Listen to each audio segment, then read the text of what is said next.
Alright guys, so let's first set up the context. I'm home, confined just like you, and I'm based in Guadeloupe, the stunning island in the Caribbean that I'm sure you will Google after this video.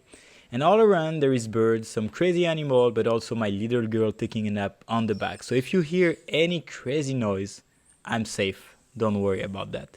Now let's do it. So, I'd like to always start by telling you a few things that you will not enjoy about sponsorship. The goal is to truly make sure that this is something for you. This is the best way to monetize or make your event, your project, or you as an athlete sustainable. If it is, then you will be ready for everything I'm saying right now. And if it's not, then you will know that you should probably focus on something else. The first thing I'd like to focus on is that sponsors are not your parents. Yeah, I'm often really surprised to see like major event or athlete acting with a real childish approach about sponsorship. They only communicate about their needs. They only communicate about the fact that they need sponsor. They are looking for a sponsor. In other words, they're only talking about themselves. The reality is that sponsorship is not only about yourself.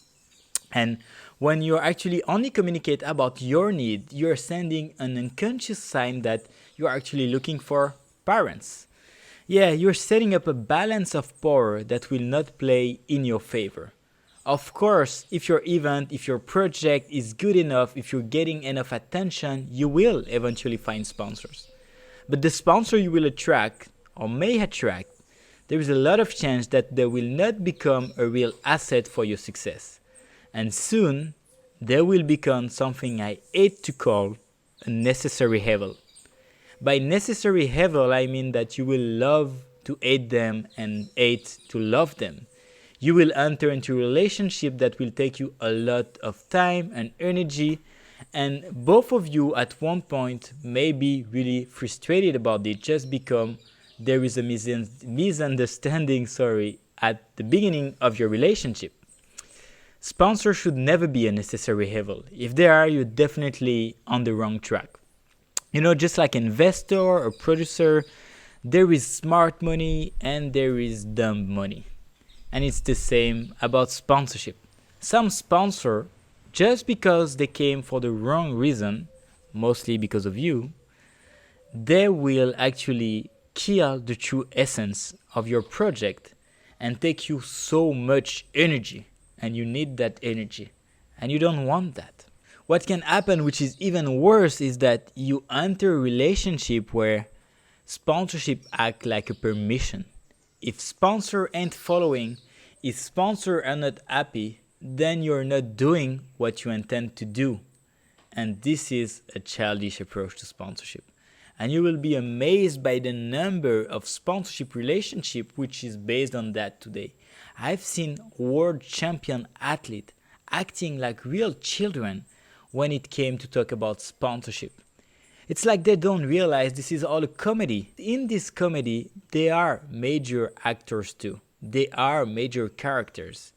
And sometimes they are even the main character, which is allowing the game to happen. The authenticity of love, of trust you can feel in the community that are following an athlete, an event, or project is stunning. This is where the true value creation happens, not in the advertising. Your first goal is to make sure you deliver a stunning experience for your audience, not to get sponsors. Sponsors will follow. Sponsors are not your parents. Sponsors are not exhibitors. A largely spread idea is that proposing a booth to a company would make that company a sponsor to your event. That's not true. Sponsors are not exhibitors. This is two different business. When you're selling booth to companies, you're actually selling a limited amount of space and area with a specific amount of items that will be included, just like a table, some square meters, etc., with a fixed price or price that depends on the size. In all the cases, it's more like a seller-provider relationship. Your only job is to make sure there is enough traffic in the whole area so they can do their job, which is selling their company. When you deal about sponsorship, it's a more deeper relationship. It's really a collaboration process where you have to understand their need, their goal, they have to understand what makes your event or your project great and make sure they don't kill it. And the mix of both of that will create your activation plan. It's about your interest, it's about their interest, and it's about the audience interest. Proposing a booth can be an activation of your sponsorship deal with the sponsors. But only proposing a booth cannot be an activation plan. And I hope you feel me in that direction. Once you understand that, your entire sales process and funnel of conversion will change. Some company will definitely fit into the booth business. You will sell a booth, they will pay a fixed price, they will be happy about it, and that's it. Others will want a real deeper relationship with you and your audience and will soon become a real asset for success for your event. This is what you're looking for when you talk about sponsorship. You are not an NBA team. Unless you have millions and millions of followers intensively interested in knowing what is the logo displayed on your sportswear so they can buy a lot of product from this company, only proposing logo on t-shirt, logo on website, anyway, logo displayed somewhere cannot be your only sponsorship activation when we talk about sponsorship in 2020. You should go way deeper. Let's be honest, logos are everywhere. They are on billboards, they are on the internet, there's full of logo on your phone when you look at the apps that you have. They are on the magazine, they are on TV, and at one point, humans do not pay that much attention to logo. Unless there is a smart activation plan around it. And this is what you should know about. Only proposing a logo somewhere is actually bullshit. It will not create the value that the sponsor you will expect, and it will not create the value for your attendees or for your audience. You should go way deeper, and that requires time and energy. It needs to smell good, just like a restaurant. A good, beautiful smell all around it will bring to entering the restaurant and then choosing a plate. Only saying, I'm giving you food if you want to buy it, is not that sexy, and it's not the best experience possible for your audience and for your sponsor. Make it smell good. Don't only stay with the logo displayed somewhere activation. It always starts and ends with a human. Here's the thing. Contacting a company like Pepsi from their contact page on their website is like sending a bottle in the water written in Mandarin, Japanese, and French inside, hoping that somehow Beyonce will find it, read it, get excited enough, contact you back. It's possible, but not likely to happen. Sincerely and humbly focusing on the people behind the company you target is the best investment you can make to increase your chance to get sponsors. Never consider a company without the person behind them. A sincere and smooth relationship with the person in charge of sponsorship dealing with you can lead to real successful sponsorship activation. And it also requires so much less energy and it's so much more enjoyable. Some company may look like an excellent match for your project, but the person behind the company may not be the greatest fit for you. This is where you have to work a lot on your personal inner skills to communicate and work with others, but also be honest about how much energy would it requires me to work with that person. And sometime you will realize that you have way more opportunity to deploy successful sponsorship activation with smaller company than bigger company. So go meet people, look for the people behind the company you target, learn more about their interests, try to understand what are their goals, their key performance indicator, what they're focusing as a company, what they're focusing personally. In other words, get to know more about the people behind the company you target and their life. Try to put yourself in their shoes, and this will allow you to work way more effectively. It's definitely not about gathering as much information as possible and trying to manipulate the people behind the company you target.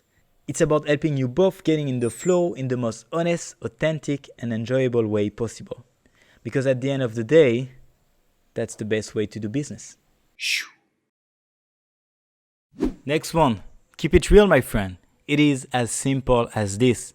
The more honest and true you will be, the easier it's going to be to attract people and so to attract companies. Because as you just learned, there is always people behind the company you target. If you're changing the true essence of your project just to attract sponsor, you will enter, my friend, a very difficult, stressful, and energy-consuming business. It doesn't mean that you shouldn't be professional. Of course you should. Of course you should answer the phone. Of course you should answer that email. But it actually means more that you should be authentic about why did you start this project? What is the core essence? Why are you making this? What makes a great fit for you when you're looking for sponsors? What is the type of relationship you are expecting with a sponsor, and what are you willing to provide to that sponsors? In other words, making sure that it's really clear in the most honest way possible. Based on that, simply clarifying your manifesto and the relationship you expect to get the best out of the partnership can diffuse so much issues in the future. Last point, but not the least, you may actually not need sponsors. Yeah, sponsor is not for everyone. You know, it's a bit like the Airbnb business. Airbnb arrived, everyone thought that, whoa, this is free money. I will be able to make so much money with a room, with my apartment, with the building I'm not using for the richer of us. Anyway, this looks like an amazing opportunity with not that much commitment on the other side. Now, everyone that has ever rented a room on Airbnb realized that if you're not doing it seriously, with a lot of purpose also, this will become a nightmare pretty soon. Allowing people to enter your life is something really particular. There's a lot of intimacy in that. And sponsorship is pretty much the same. If you're willing to do sponsorship, you're also willing to deal with the sponsor's interest. You're also willing to deal with discussing with them. You're also willing to deal to how can you create the best experience, not only for the sponsor, but also for the audience. Sponsorship is definitely not free money. You will have to work on the activation on the top of your project and on the top of everything you have to do so far. You will have to deal with a post-event report. You will have to deal with calling the sponsors. You will have to deal with putting that logo somewhere and doing the activation somewhere too. In other words, there is a contract behind. You are committed to do some stuff you promise to the sponsor in exchange of the money they're giving you. This is where sponsorship is not a business model that suits to everyone. It's a really intimate business model. So if you're not willing to share that intimacy with a company, then probably another model is a better suit for you. And that's it. So right now, based on all the information I just gave you, there is two choices. Choice number one, you realize that sponsorship is not something for you and you're looking for a new business model for your project. Choice number two, it will be difficult, but you're ready for it and you commit to make it a success not only for you, but also for your sponsors and for your audience. And if it's the case, then the next chapter is definitely for you. Let's go.